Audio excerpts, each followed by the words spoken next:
Haley, North Korea is this most tragic example of evil in the modern world. She said sanctions cut exports of gasoline, diesel, other refined products. The UN Security Council unanimously adopted a new set of draconian USD-drafted sanctions on North Korea that will further strangle its energy supplies and tighten restrictions on smuggling and the use of North Korean workers overseas.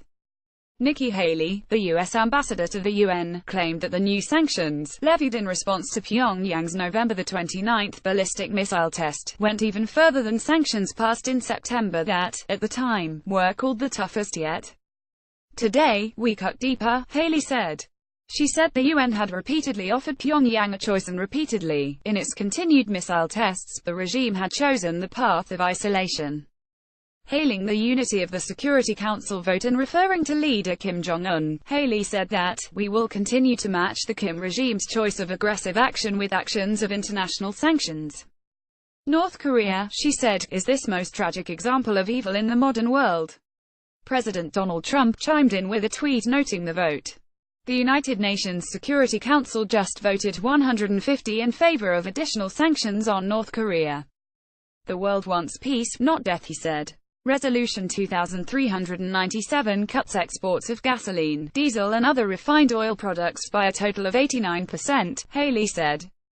The resolution also bans exports of industrial equipment, machinery, transportation vehicles and industrial metals to North Korea.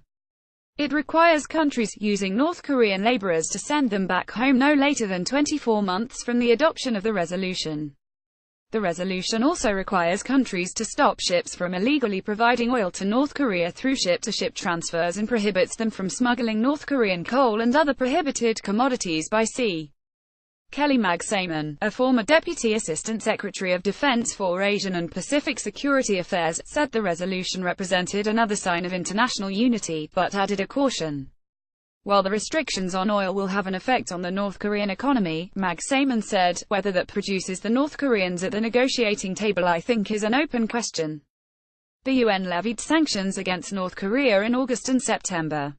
The U.S. took unilateral steps against the country in July, August, September, October and November. And Secretary of State Rex Tillerson has orchestrated a peaceful pressure campaign aimed at slowly cutting off Pyongyang's diplomatic ties and financial resources, to force it to come to the negotiating table. Against that backdrop, Trump has issued a steady of belligerent rhetoric, including a threat to totally destroy North Korea, raising fears of a military confrontation. At the end of the day, we are either going to have a negotiated outcome, or some sort of scenario where either the U.S. decides to use force, or we are in a containment and deterrent scenario, said Magsamen, a CNN security analyst now with the Center for American Progress. Before it is too late, other countries at the Security Council meeting appealed for a greater effort to ease tensions and find a way to negotiate. French ambassador to the UN François Delatour said his country welcomes the resumption of discussions, and the sooner the better, adding that we are still awaiting clear-cut signs from the regime. The representative from Uruguay called for negotiations before it is too late. South Korea's ambassador stressed that sanctions are not an end in themselves, but an effective means to bring North Korea back on the track for a peaceful diplomatic solution. "I sincerely hope that the PRK will take this message seriously," Cho Tae-yul said, adding his hope that North Korea will abandon the delusional idea of pursuing security through nuclear weapons. Some countries took apparent digs at the U.S.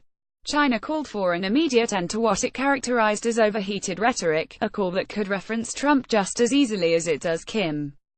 And China once again pushed its proposal that North Korea stop its missile tests in exchange for a U.S. and South Korean agreement to stop all larger-scale military exercises in the region. Russia's ambassador to the UN complained that the U.S. had rushed the resolution through with several last-minute amendments and about the measures on North Korean workers.